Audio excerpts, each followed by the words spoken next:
नमस्कार, मैं हूं सत्यपाल और आप देख रहे हैं CWB हिंदी न्यूज। शक संवत 1947, विक्रम संवत 2082। आज कार्तिक मास के शुक्ल पक्ष की 10वीं तिथि और दिन शनिवार है। तदनुसार अंग्रेजी तारीख 1 नवंबर सन 2025। 10वीं तिथि आज सुबह 9:12 तक रहेगी। उसके उपरांत एकादशी तिथि प्रारंभ हो जाएगी। आज देव उठनी एकादशी है। यह एक महत्वपूर्ण हिंदू त्योहार है। माना जाता है कि इस दिन भगवान विष्णु 4 महीने के शयन काल के बाद जागते हैं और इसके साथ ही सभी शुभ कार्य जैसे विवाह आदि फिर से प्रारंभ हो जाते हैं। आज 1 नवंबर है, यानी हरियाणा दिवस। 1 नवंबर 1966 को हरियाणा राज्य का गठन हुआ था, इसलिए यह दिन हरियाणा दिवस के रूप में मनाया जाता है। यह हरियाणा के लोगों की सांस्कृतिक विरासत और प्रगति का जश्न मनाने का दिन भी है। आप सभी को हरियाणा दिवस की हार्दिक शुभकामनाएं। सबसे पहले आज की सुर्खियां। हरियाणा में डिजिटल युग का नया अध्याय। 1 नवंबर यानी आज से सभी तहसीलों में पेपरलेस होगी रजिस्ट्री, ऑनलाइन होंगे इंतकाल। हरियाणा सरकार का ऐतिहासिक फैसला, 1 लाख से अधिक अस्थायी कर्मचारियों को मिलेगी सर्विस सिक्योरिटी। फैमिली पेंशन पर सरकार का नया नियम लागू, अभिभावकों को हर साल करना होगा ये काम। जानिए पूरी अपडेट। हरियाणा में निजी स्कूलों को एक और मौका, निजी स्कूलों की अस्थायी मान्यता 1 वर्ष के लिए बढ़ाई गई। जल्द जारी होगा ग्रुप सी पदों की वेटिंग लिस्ट। हरियाणा सरकार ने HSSC को भेजा स्पष्टीकरण। हरियाणा के सरकारी स्कूलों में मिड डे मील भोजन होगा स्वाद और पोषण से भरपूर, बच्चों को खाने में मिलेंगी ये सारी चीजें। हरियाणा सरकार ने पंचायतों पर फिर कसा शिकंजा, काम होगा तभी मिलेगा पैसा। जानिए पूरी अपडेट। हरियाणा में इनेलो 3 को करेगी प्रदर्शन, जल भराव मुआवजा व MSP पर सरकार को घेरेगी। गुरुग्राम RTO का दावा, 14 जिलों में पुराने डीजल वाहन बैन। NCR में नहीं चलेंगे BS3 और BS4 व्हीकल, बढ़ते पॉल्यूशन के कारण लिया फैसला। माता वैष्णो देवी और जम्मू जाने वाली यात्रियों के लिए खुशखबरी, 1 नवंबर यानी आज से पटरी पर दौड़ेंगी ये 4 जोड़ी ट्रेनें। भारत दूसरा T20 मैच 4 विकेट से हारा। ऑस्ट्रेलिया ने 126 रन का टारगेट 13.2 ओवर में चेज किया। और फास्टैग KYC अब और आसान होगी, सिर्फ नंबर प्लेट की फ्रंट फोटो अपलोड करनी होगी। और अब खबरें विस्तार से। दिल्ली NCR में मौसम का मिजाज बदल गया है। सुबह के वक्त धुंध दिखाई दे रही है तो दिन में तेज धूप के दर्शन हो रहे हैं। हालांकि रात में हल्की ठंड का एहसास भी हो रहा है। पॉल्यूशन लेवल बढ़ने से हवा जहरीली हो रही है। मौसम विभाग के अनुसार फिलहाल बारिश की कोई संभावना नहीं लग रही है। हिसार स्थित चौधरी चरण सिंह कृषि विश्वविद्यालय के कृषि मौसम विभाग के विभागाध्यक्ष डॉक्टर मदन ने बताया कि 3 नवम्बर तक अभी मौसम खुश्क बना रहेगा। वहीं उत्तर पश्चिमी हवाएं चलने से तापमान में गिरावट दर्ज की जाएगी। दक्षिण हरियाणा के नारनौल का रात का तापमान 15 डिग्री सेल्सियस तो वहीं हिसार का तापमान 16.5 डिग्री सेल्सियस दर्ज किया गया। रोहतक में रात का तापमान सामान्य से 5 डिग्री अधिक रहा, यानी 20 डिग्री सेल्सियस के आसपास दर्ज किया गया।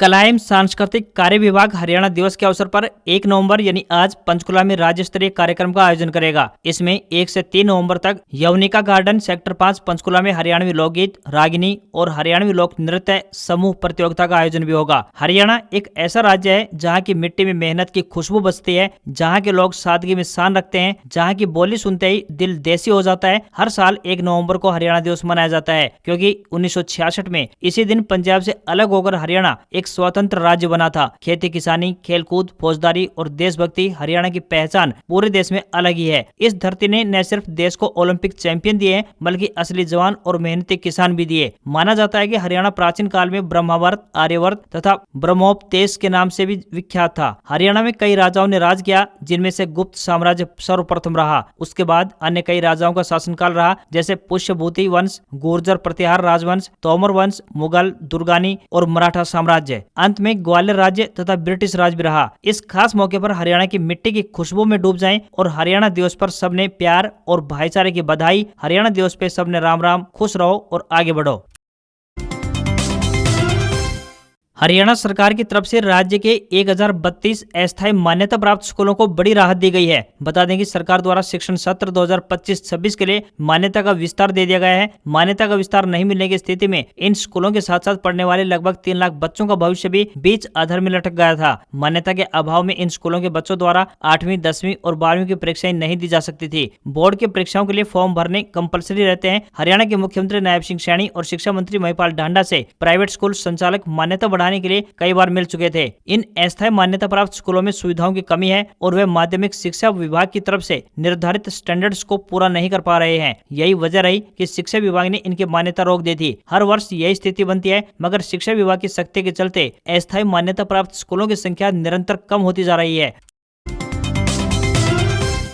हरियाणा में डिजिटाइजेशन को बढ़ावा देने के उद्देश्य से सूबे की नायब श्रेणी सरकार ने एक और बड़ा कदम उठाया है। हरियाणा दिवस यानी आज 1 नवंबर को प्रदेश की सभी तहसीलों में रजिस्ट्री पेपरलेस हो जाएगी। सरकार ने कुरुक्षेत्र जिले की बाबेन तहसील से पेपरलेस रजिस्ट्री की शुरुआत की थी। अब इसे पूरे प्रदेश में लागू किया जा रहा है। रजिस्ट्री के साथ ही इंतकाल भी होंगे और इसके लिए अब लोगों को भटकना नहीं पड़ेगा। प्रदेश में साल भर में तकरीबन 7 लाख रजिस्ट्रियां होती हैं। सभी लंबित इंतकाल मामलों का निपटान इसी सप्ताह के आखिर तक कर दिया जाएगा। विभाग सत्यापन नियम की समीक्षा कर रहा है। इसके बाद ऑटो म्यूटेशन सिस्टम लागू किया जाएगा। इससे स्वामित्व हस्तांतरण स्वतः रिकॉर्ड हो सकेगा और देरी तथा विवाद की संभावनाएं भी खत्म हो जाएंगी। मैनुअल फीस कलेक्शन की जगह अब सभी भुगतान केवल सरकारी ई गवर्नेंस पेमेंट गेटवे के माध्यम से होंगे। अब केवल पोर्टल द्वारा तैयार की गई ऑनलाइन डीड ही कानूनी मान्यता प्राप्त होगी। बता दें कि जमीन के मालिकाना हक में बदलाव होने पर उसे सरकारी रिकॉर्ड में दर्ज कराने को इंतकाल कहते हैं।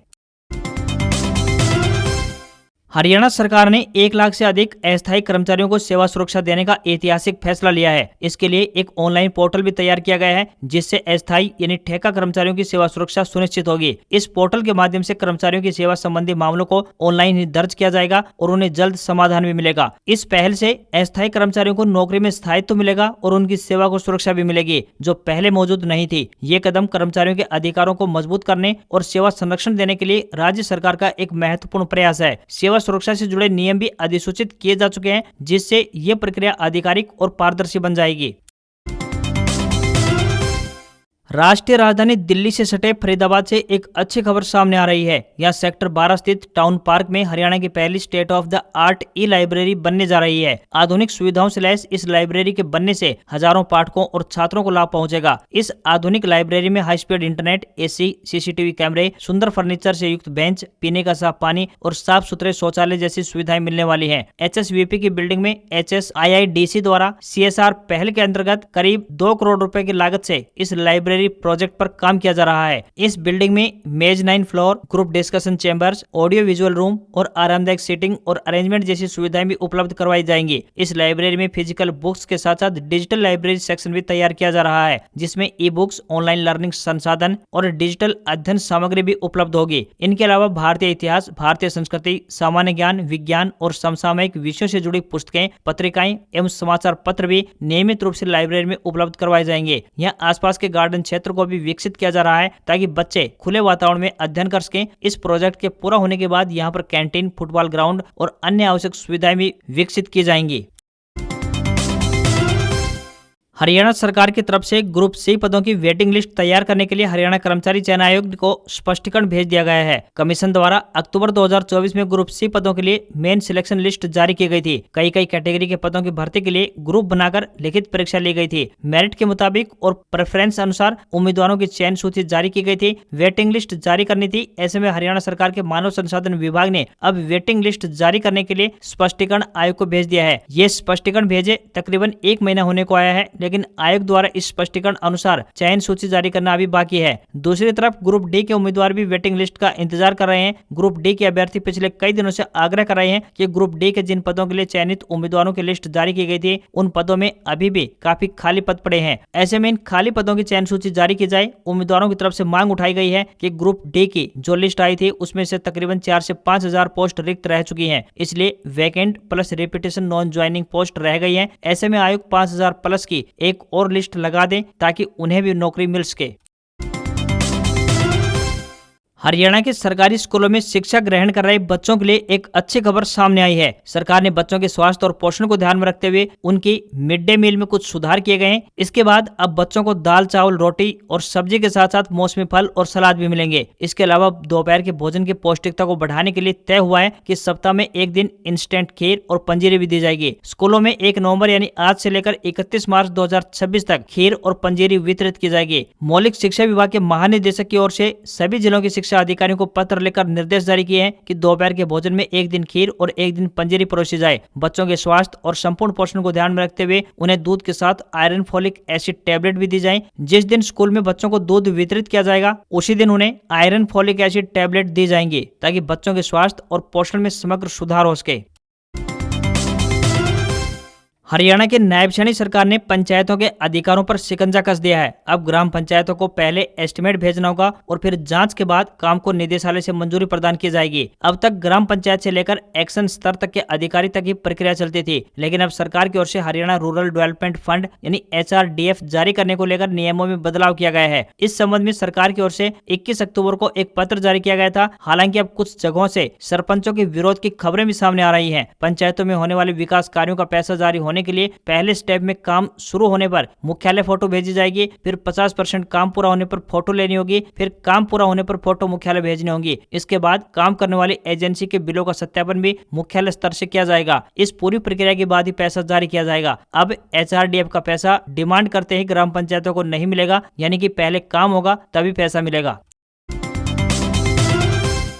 श्री माता वैष्णो देवी मंदिर और जम्मू कश्मीर जाने वाले यात्रियों के लिए लंबे इंतजार के बाद राहत भरी खबर सामने आई है। भारतीय रेलवे ने 1 नवंबर यानी आज से कई प्रमुख रूटों पर बंद पड़ी ट्रेनों को फिर से बहाल करने का बड़ा फैसला लिया है। इसमें माता वैष्णो देवी कटरा, जम्मू तवी, बांद्रा, कोटा और योगनगरी ऋषिकेश को जोड़ने वाली प्रमुख एक्सप्रेस ट्रेनें शामिल हैं। रेलवे के इस फैसले से श्रद्धालुओं, पर्यटकों और आम यात्रियों सभी को राहत पहुँचने वाली है। इन सभी ट्रेनों का 1 से 5 नवम्बर के बीच चरणबद्ध रूप से संचालन फिर से प्रारंभ कर दिया जाएगा। बता दें कि करीब 2 महीने पहले भारी बारिश और जल भराव के चलते इन ट्रेनों का संचालन बुरी तरह से प्रभावित हुआ था। इसके बाद जम्मू से आवागमन करने वाली ट्रेनों को बंद कर दिया गया था। जम्मू तवी बांद्रा टर्मिनस 3 नवंबर से संचालित होगी, तो वहीं श्री माता वैष्णो देवी कटरा कामाख्या 5 नवंबर से चलेगी। वहीं श्री माता वैष्णो देवी कटरा योगनगरी ऋषिकेश 1 नवंबर यानी आज से चलने वाली है। वहीं श्री माता वैष्णो देवी कटरा कोटा 2 नवंबर यानी कल से चलेगी।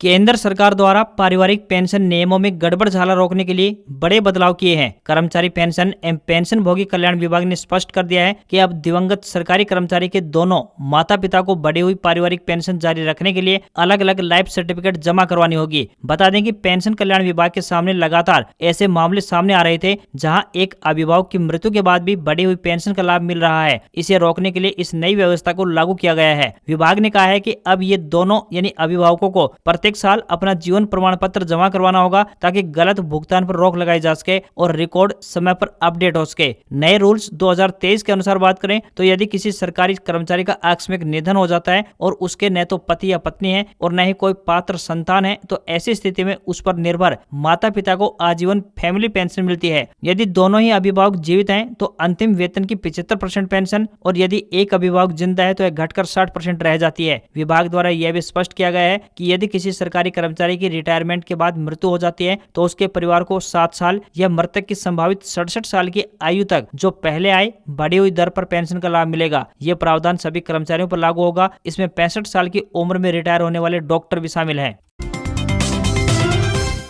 हरियाणा राज्य परिवहन विभाग पंचकुला ने अप्रेंटिस पदों पर भर्ती के लिए आवेदन आमंत्रित किए हैं। जो भी उम्मीदवार इन पदों पर आवेदन भेजने के इच्छुक हैं वे आधिकारिक वेबसाइट के माध्यम से अपने आवेदन भेज सकते हैं। आवेदक 50% अंकों सहित 10वीं पास होने चाहिए या संबंधित क्षेत्र में ITI धारक होने चाहिए। किसी भी वर्ग के उम्मीदवारों को कोई भी आवेदन शुल्क जमा नहीं करना होगा। इन पदों के लिए न्यूनतम आयु व अधिकतम आयु जानने के लिए आधिकारिक अधिसूचना चेक कर सकते हैं। Motor mechanic vehicle fitter, electrician, COPA, welder, painter, carpenter और टायरमैन के पदों पर ये भर्तियां होने वाली हैं। आवेदन करने की आखिरी तिथि की बात करें तो 14 नवंबर है। दिल्ली NCR में प्रदूषण पर लगाम लगाने के लिए आज से BS3 और BS4 डीजल वाहनों पर पूरी तरह से प्रतिबंध लगा दिया गया है। गुरुग्राम के जिला परिवहन अधिकारी यानी DTO और रीजनल ट्रांसपोर्ट अथॉरिटी यानी RTA के सचिव परमजीत चहल का दावा है कि ये नियम NCR में आने वाले हरियाणा के 14 जिलों में लागू होंगे। परमजीत चहल ने कहा कि बढ़ते प्रदूषण को रोकने के लिए हरियाणा सरकार ने यह फैसला लिया है। 1 नवंबर 2025 से दिल्ली में डीजल, पेट्रोल या फिर किसी भी तरह के कॉमर्शियल वाहन घुस नहीं पाएंगे। सिर्फ BS6 यानी भारत स्टेज 6 वाले डीजल, CNG सीएनजी या इलेक्ट्रिक वाहन और दिल्ली में रजिस्टर्ड वाहन ही दिल्ली में जा सकेंगे। BS3 और BS4 डीजल वाहनों पर तुरंत प्रभाव से रोक लगा दी गई है। हरियाणा के 14 जिलों में पुराने डीजल वाहनों पर प्रतिबंध को लेकर हरियाणा ट्रांसपोर्ट का एक कथित पब्लिक नोटिस भी सामने आया है। हालांकि किसी भी अधिकारी ने इसकी पुष्टि नहीं की है। पिछले 24 घंटों में रोहतक का एयर क्वालिटी इंडेक्स यानी AQI की बात करें तो 426 और धारूहेड़ा का 406 दर्ज किया गया है, जिसे गंभीर श्रेणी में माना जाता है। इसके अलावा बहादुरगढ़, सोनीपत, बल्लभगढ़, चरखी दादरी और जींद सहित 5 ऐसे शहर हैं जहां AQI 300 से ऊपर चल रहा है और ये रेड जोन में शामिल है। National highway authority of India यानी NHAI ने व्हीकल की KYC यानी नो योर व्हीकल प्रक्रिया को आसान बना दिया है। नई गाइडलाइन के तहत यूजर्स को सिर्फ नंबर प्लेट और फास्टैग की फ्रंट फोटो अपलोड करनी होगी। सड़क परिवहन और राजमार्ग मंत्रालय के मुताबिक अब कार, जीप और वैन के साइड फोटो अपलोड करने की आवश्यकता नहीं होगी। इससे फास्टैग एक्टिव रखने और वेरिफिकेशन की प्रक्रिया और भी आसान होगी। नई व्यवस्था में वाहन पोर्टल से गाड़ी की RC डिटेल अपने आप मिल जाएगी। यूजर को केवल वाहन नंबर, चेसिस नंबर या मोबाइल नंबर डालना होगा। अगर एक ही मोबाइल नंबर पर कई गाड़ियां रजिस्टर्ड हैं, तो यूजर खुद चुन सकेगा कि किस वाहन की KYC पूरी करनी है। सरकार ने स्पष्ट किया है कि KYC पॉलिसी लागू होने से पहले जारी किए गए फास्टैग एक्टिव रहेंगे, इन्हें बंद नहीं किया जाएगा जब तक किसी भी तरह की शिकायत या दुरुपयोग की सूचना नहीं मिलती। अगर कोई यूजर डॉक्यूमेंट अपलोड नहीं कर पाता है तो संबंधित बैंक ग्राहक से संपर्क करेगा और फोन पर मदद करेगा। फास्टैग डिस्कनेक्ट करने से पहले बैंक को KYC प्रक्रिया पूरी करवानी होगी। साथ ही बैंकों को ग्राहकों को KYC पूरी करने के लिए SMS रिमाइंडर भी भेजने होंगे। हफ्ते के आखिरी कारोबारी दिन भारतीय शेयर बाजार में सेंसेक्स 465 अंक गिरकर 83,938 के स्तर पर बंद हुआ। निफ्टी में भी 155 अंक की गिरावट देखने को मिली और ये 25,722 पर क्लोज हुआ। सेंसेक्स के 30 शेयरों में से 25 में गिरावट रही। भारत इलेक्ट्रॉनिक्स का शेयर 4% चढ़ा, तो वहीं जोमेटो, NTPC और कोटक बैंक में 3.5% तक की गिरावट रही। निफ्टी के 50 शेयरों में से 41 नीचे बंद हुए। NSE के IT, मीडिया और मेटल शेयर में अधिक गिरावट देखने को मिली। वहीं 10 ग्राम सोना 1151 रुपए बढ़कर 1,20,770 रुपए पर पहुंच गया है। वहीं चांदी 2,342 रुपए चढ़कर 1,49,125 रुपए प्रति किलोग्राम के स्तर पर पहुंच गई। वहीं 22 कैरेट सोने के दाम 1,10,625 रुपए प्रति 10 ग्राम के स्तर पर पहुंच गए हैं। आज खबरों में बस इतना ही। देखते रहिए आपका अपना हरियाणा का सबसे बेहतरीन news channel CWB Hindi news. नमस्कार। इसी आशा के साथ आपका दिन शुभ रहे। इसी तरह की खबरों को सुबह सवेरे देखने के लिए चैनल को सब्सक्राइब और बेल नोटिफिकेशन को ऑन करना ना भूलें। नमस्कार।